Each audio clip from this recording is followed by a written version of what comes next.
अंबेडकर नगर और संत कबीर नगर की इस बेहतरीन वर्ल्ड क्लास कनेक्टिविटी का उपहार आज आपको प्राप्त हो रहा है।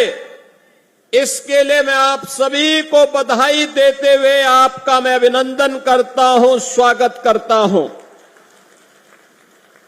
बहनों और भाइयों, देश के यशस्वी प्रधानमंत्री मोदी जी ने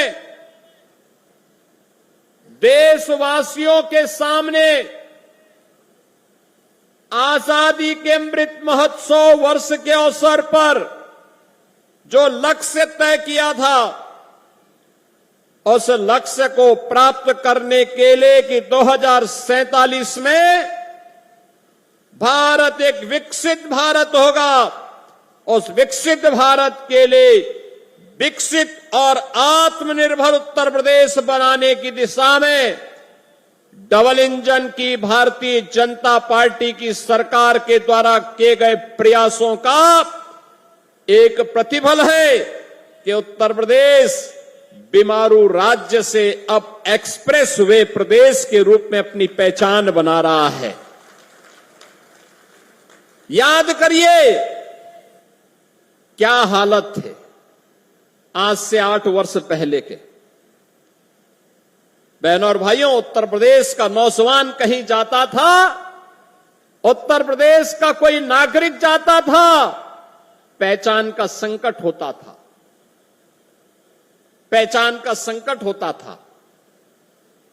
लोग आजमगढ़ का नाम लेने से घबराते थे, उत्तर प्रदेश का नाम लेने से घबराते थे।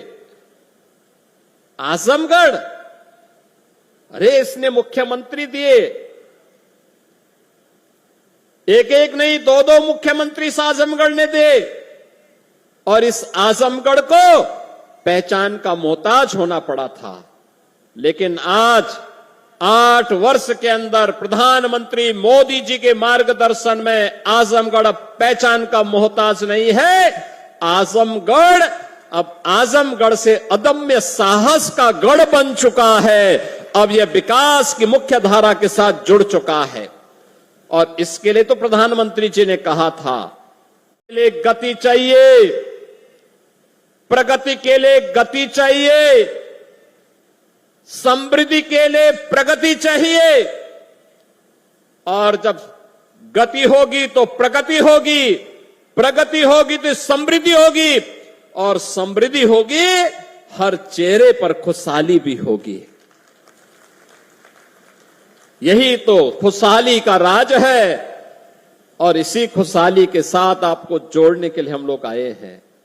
याद करिए कितनी विकास की योजनाएं पिछले 8 वर्ष में आजमगढ़ में आई। पूर्वांचल एक्सप्रेसवे का शिलान्यास भी 2018 में, जुलाई 18 में प्रधानमंत्री जी ने किया था, और उद्घाटन 2021 में पूर्वांचल एक्सप्रेसवे का उद्घाटन भी आदरणीय प्रधानमंत्री नरेंद्र मोदी जी ने किया था। याद करिए 340 किलोमीटर लंबे इस एक्सप्रेसवे को अब मैं देखता हूं आजमगढ़ के लोग, मऊ के लोग, गाजीपुर के लोग सुबह जाते हैं लखनऊ और दोपहर में अपना कार्य निपटा करके वापस अपने गांव, अपने शहर में वापस आ जाते हैं।